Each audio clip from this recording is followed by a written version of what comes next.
Alors je disais que navire articulé en son milieu, eh bien, en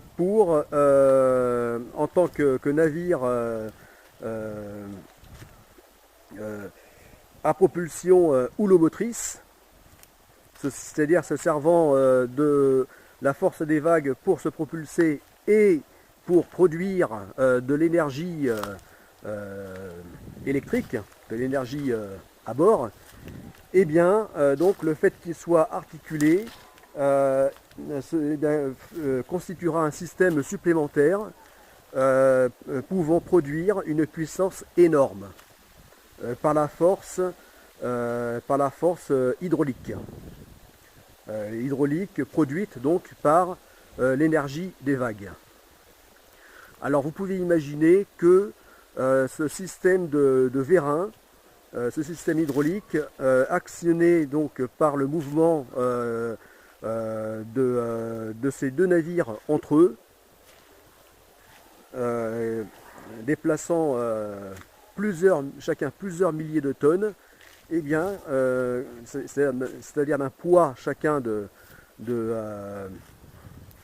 même plus précisément dans les 16 000 tonnes, eh bien, produira donc une énergie énorme. Voilà donc le grand intérêt du navire articulé.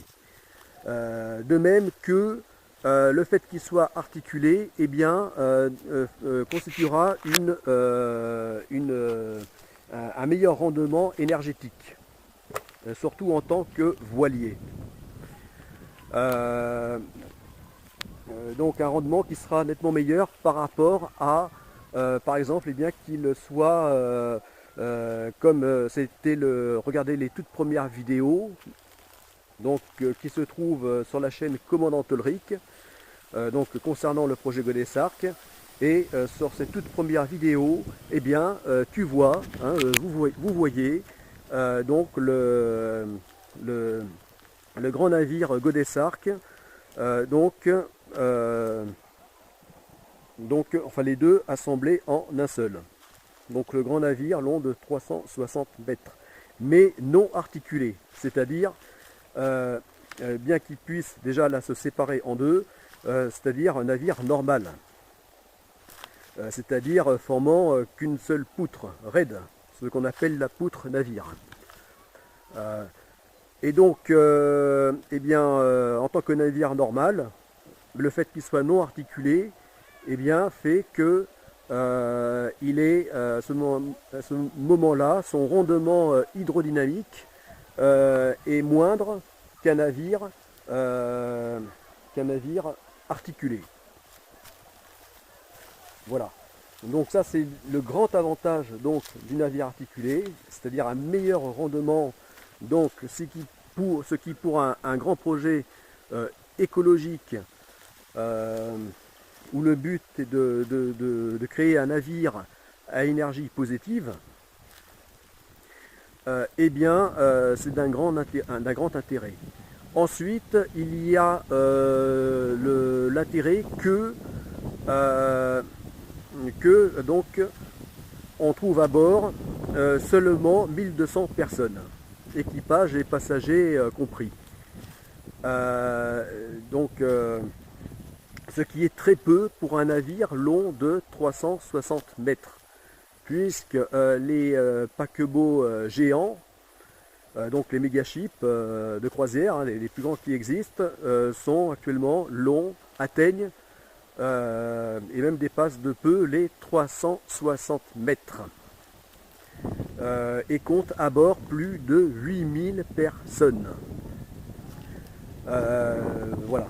Donc là tu comprends que pour une même longueur, eh bien, seulement 1080 personnes à bord, pour une capacité maximale d'accueil de 1200 personnes, eh bien, c'est très peu pour une telle longueur.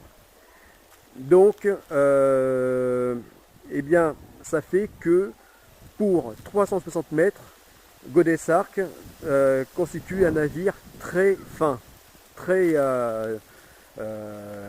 très, très allongé. Et ce qui fait qu'il serait fragile, donc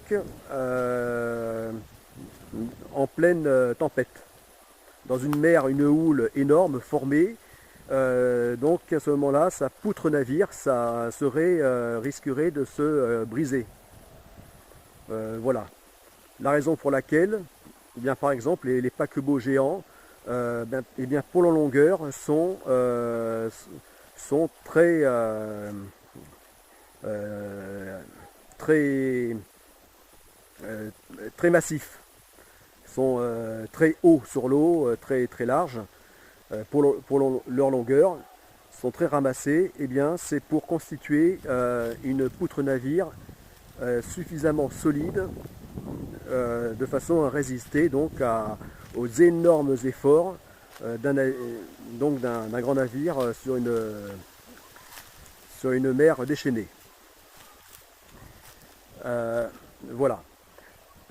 Donc, eh bien, l'avantage, c'est qu'en tant que navire articulé, eh bien, bien que d'une longueur, enfin bien qu'étant très effilé, eh bien, il ne risquera pas de se casser en deux, puisque sous l'effet donc de vagues gigantesques, hein, de la houle océanique, eh bien, le navire sera souple, donc se pliera. En gros, prendra la forme de la houle. Et à ce moment-là, eh bien, il n'y aura plus aucune tension au niveau de ce qu'on appelle la poutre navire.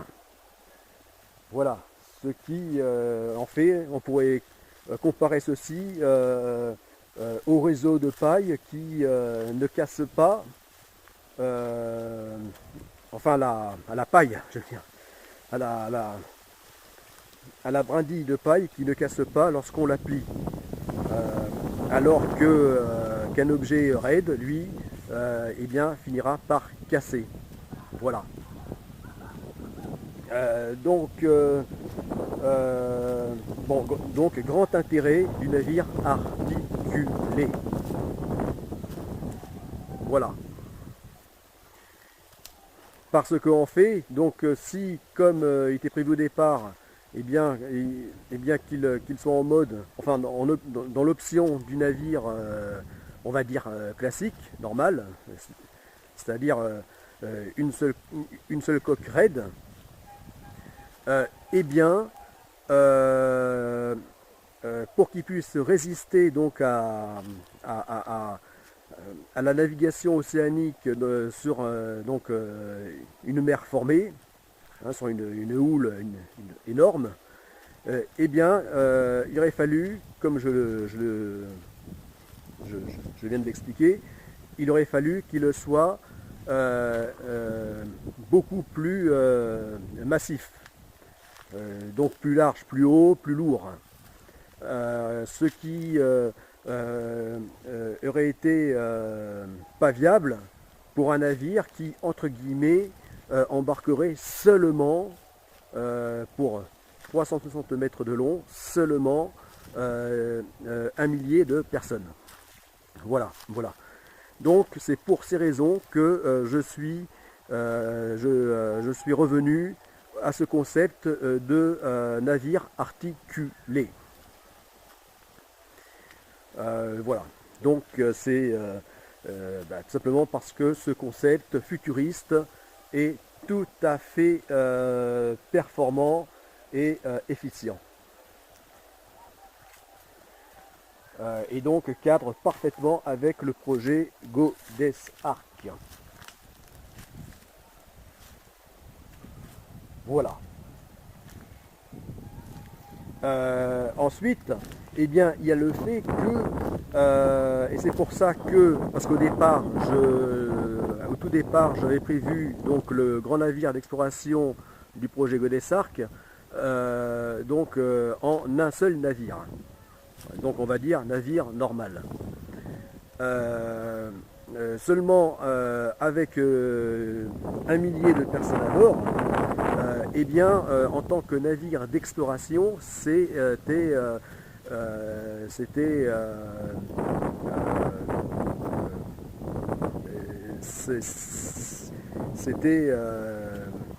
ça n'allait pas. Voilà. Ça ne convenait pas du fait que par nature les navires d'expédition, d'exploration, eh bien, ne peuvent avoir qu'un nombre de passagers à bord limité. Et oui, comme c'est des navires qui vont dans les régions les plus reculées du monde, et en tout cas les plus protégées en termes donc écologiques, etc. Donc il y a de normes de plus en plus sévères par rapport donc à l'accès de ces régions.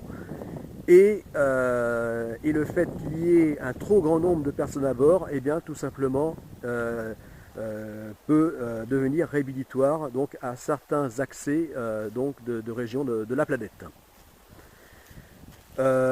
Donc c'est pour cette raison que m'est venue l'idée qu'il puisse se diviser en deux. Et bien, par exemple, à l'approche de régions donc écologiquement sensibles, voilà, de régions protégées, hautement protégées du point de vue écologique ou démographique, etc. Et donc le fait que le nombre de personnes soit divisé par deux, c'est-à-dire entre guillemets seulement 540 personnes à bord au lieu de 1080, eh bien fait que ces navires deviennent entre guillemets des small ships, c'est-à-dire, je dis bien entre guillemets, donc des petits navires. Et à ce moment-là, eh bien l'accès donc à ces régions donc dites fragiles, écologiquement sensibles, eh bien, deviennent possibles. Voilà, malgré donc les caractères toujours plus sévères des normes,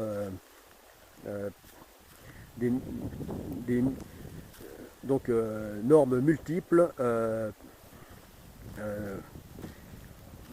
d'accès, voilà, pour y accéder. Voilà. Donc ainsi, c'est donc le Goddess Ark, l'immense navire de la seconde phase du projet Goddess Ark, eh bien, aura cette capacité de se transformer en deux petits navires distincts, donc pouvant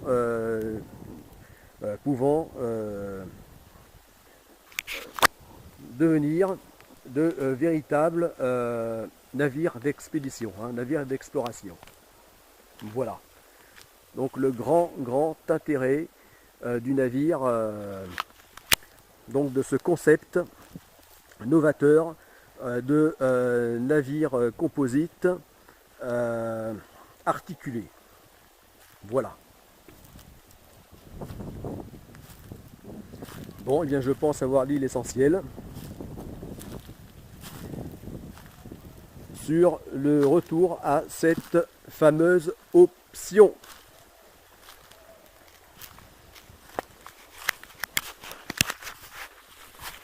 Voilà.